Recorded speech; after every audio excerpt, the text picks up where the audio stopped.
yourself. I'm Casso. On IG, you can find me at Casso Style.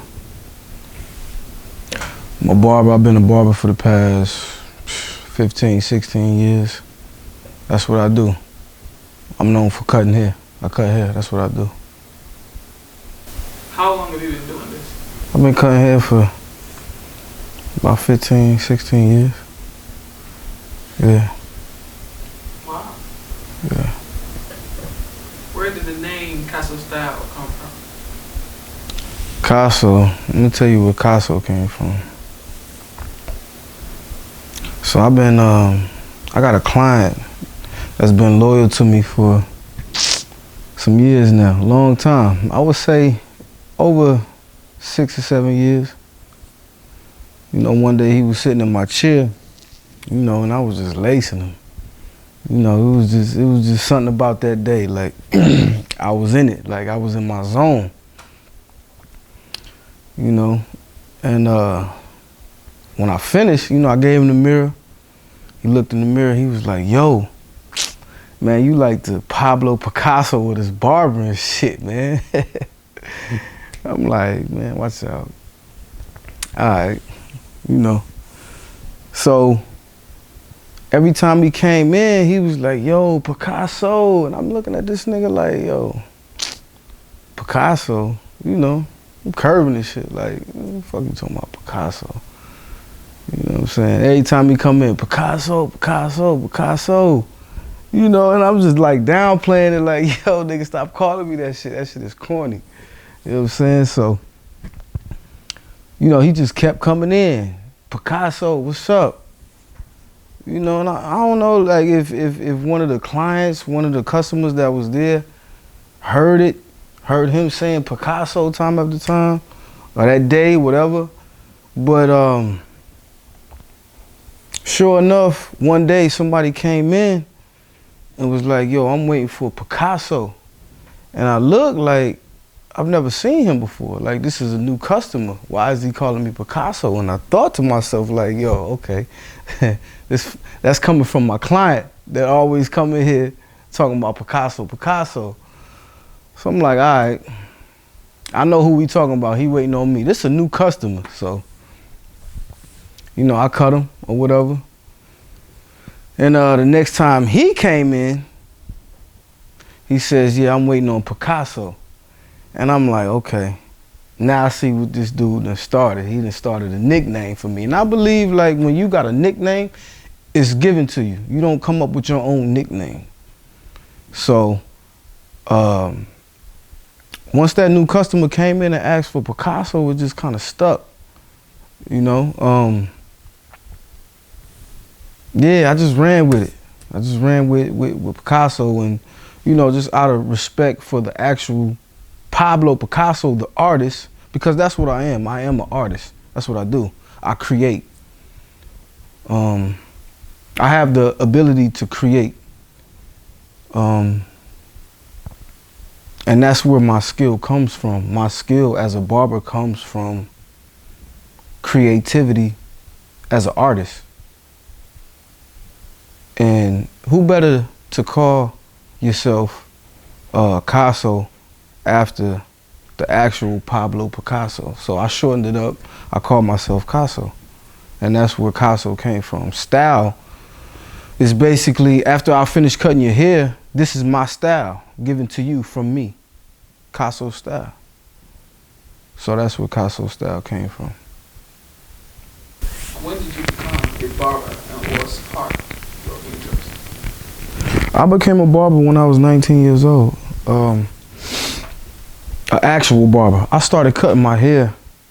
I started cutting my own hair like when I was maybe 16, 17, 18, around that time. And you know, I was just in the bathroom, just practicing with it. You know, I messed it up, of course, in the beginning, until one day I went to school, and a girl I had a crush on, she actually told me, hey, I like your haircut. I said, okay, cool. The girl I had a crush on in high school, she complimented me on my haircut that I did after some time of practice. So you know, that just inspired me to have a good haircut every day, because I knew I was gonna see this crush every day in school. So, you know, I'm in the bathroom every day just working on it, boom, boom, boom, just trying to, you know, make sure I'm looking good for this crush. And that's what inspired me. I wanted to look good for the ladies. What's the true meaning of a barbershop? The true meaning of a barbershop, I feel like the meaning is freedom. That's where people go to be free, because when you're in an actual barbershop, you get to say and do and feel whatever it is that you can't feel in other places. You might be at work, you might work a 9-to-5 job, and you can't have a discussion about sports or relationships or going out in the actual manner that you can have at a barbershop. You know, you got to be professional when you at work talking about sports. You know, you got to be professional when you at work talking about relationships and all of that or whatever. And you might not want to talk about that at work. You know what I'm saying? But when you come to the barbershop, you want to talk about that. This is the barbershop. It's pretty much like a man's world. You know, and as a man, like the barbershop, that's where you learn a lot of things. As a kid and as an adult, I've learned a lot of things as both in a barbershop, as a kid and as a man, still learning in the barbershop. So it allows you to just be free, loosen up, and learn a thing or two in the barbershop. What's the average a barber makes per hour? Ah, man, the average, that's tough because it fluctuates. It depends on the hustle, the grind of the actual barber. You know, you got some barbers that just sit in the barbershop and wait for the customers to come in. And you got actual barbers who go out there and get the customers. You know, and at some point, you begin as the barber who's sitting in the barbershop waiting for customers. But the ultimate idea is to grow to a barber who can go out and get your own and bring it back in. So the ones who's actually sitting in the barbershop waiting for customers to come in, they're on a different tax bracket versus the actual barber who go out and get it and don't wait for it. So if you sit in the barbershop and you waiting for yours to come in, you're probably looking at maybe 30 to 40,000 a year. But if you actually grinding, you hustling, you going out there and getting it, you could be up to 100,000 a year, depending on how much money and how much hustle you put into it, because you have to put money into it. You have to put hustle into it. Nobody's going to invest in you if you don't invest in yourself. So, you know, and that just comes with growth and development as a barber. You know, it's stages, it's levels to it. You know, so depending on what level you on as a barber and as a hustler, you know, that's going to determine your pay.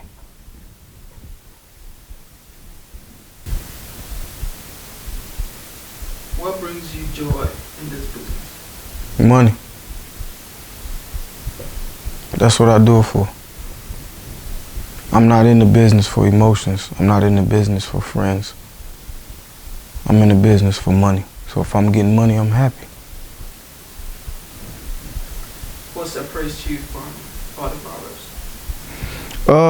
What separates me from other barbers, I feel like it's my style. You know, and that's just everything. My personality, my IQ with the game, how I dress, how I talk, how I look, everything about me.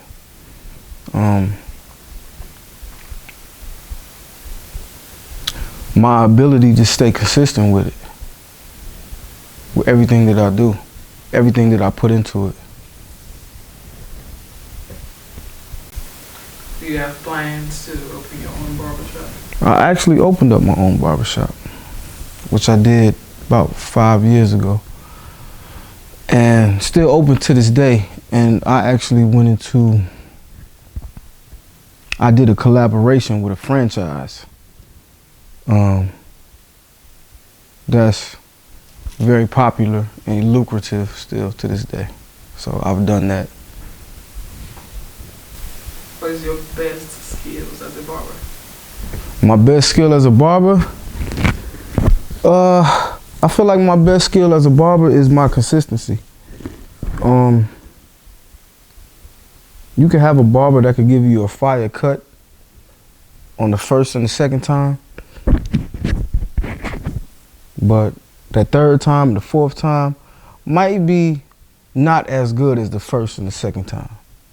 So, with that being said, like every time I cut you, it's gonna be a fire cut every single time. Every time I cut you, it's gonna feel like the first time I cut you. I have an impression to make, and I'm gonna make that impression on every single cut. So, what differentiates me from other barbers is my consistency. It was actually what is your best skill as a barber? Man, my best skill as a barber, I think is my energy. You know, I think my energy is very attractive. You know, you gotta understand, like, self-perseverance is everything. I feel like that's what helps you grow in life. Most importantly. Not only that, but what you say and how you say it. You know, that plays a big part in connections and networking and, you know, having an inspiration on people to want to deal with you on any level.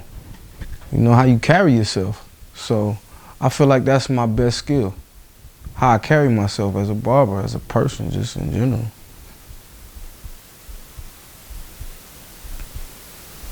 Who cuts your hair? I cut my own hair. That's how I learned. Cut my own hair. Like every time? Every time. Okay, not every time, but when I want it done right, I cut my hair. My own hair. And that's how I learned. I learned by cutting my own hair. Sometimes I get cuts from other barbers, and that's when I don't have time to put my perfection on it. Not to diss no other barbers, but when I want my hair cut perfected, I do it. When I don't have time to perfect my haircut, I let somebody else do it. You know, shout outs to all my barbers that, you know, can back me up when I can't get that perfection. No diss, no shots thrown.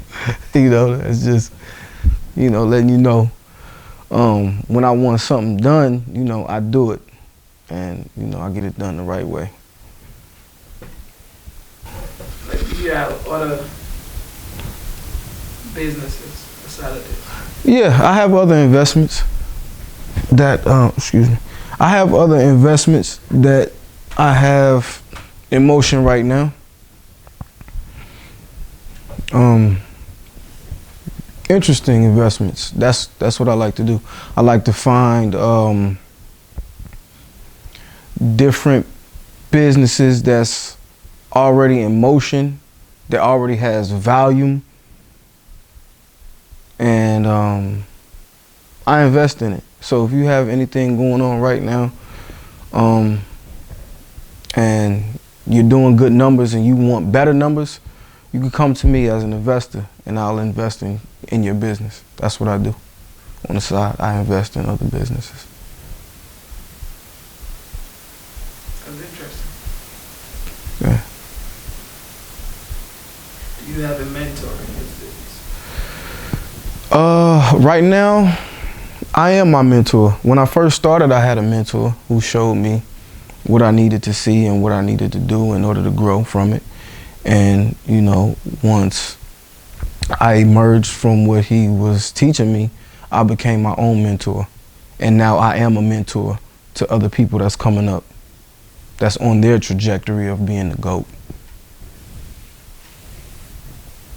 Greatest of all time. So you consider yourself to be the greatest of all time? Yes! That's my opinion.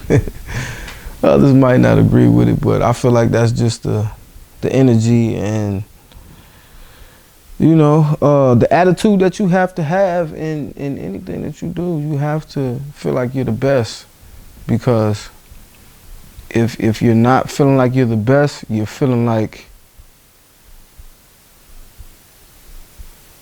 you're the worst.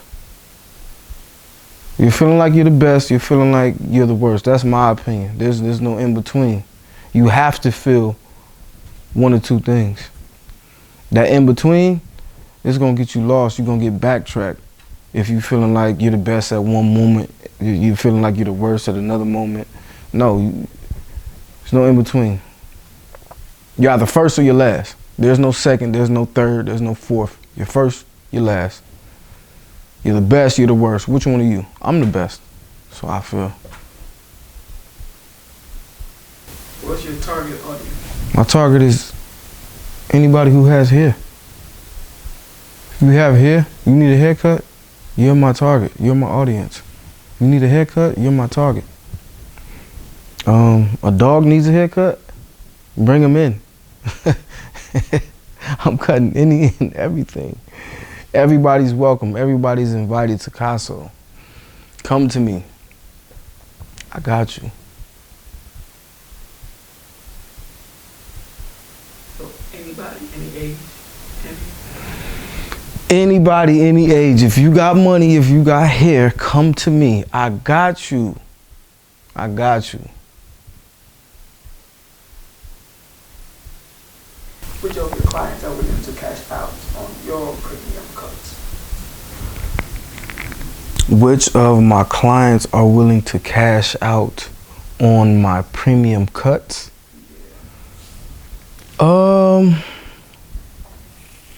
Which meaning like Who's willing to pay the most money for the cut? the ones who have the most money. Or like they're like the business type of people, or like, Well, I got different type of clients. I have I got street clients. I got the white collar clients. So they both pay, you know. They both pay. I don't discriminate. If you getting money and you need a haircut, I'm coming to you. I don't care who you are, what you do, what you look like. And that type of individual is all over the place and can look like anything and can do anything. That could be a ball player, that could be a lawyer, a doctor, a trapper, a CEO, a veteran, a spoiled rich kid with hand-me-downs. Anybody who can afford my services. I don't care who you are, what you do, how you getting your money. As long as you can pay me, then I got you. I'm coming to you. So I have all different types of premium clients. do you have kids? Are you married? I have one child, and no, I'm not married. So how do you balance your family time with your child being a travel barber? How do I balance that time? I dedicate one day out of the week to solely give it to my family. And I set my business to the side, and I give all of my time to my family and the people who need me that one day out of the week. Why do you consider yourself a black sheep? I consider myself a black sheep because I'm different. I'm different in my own way. I have my own way of thinking. I have my own delivery.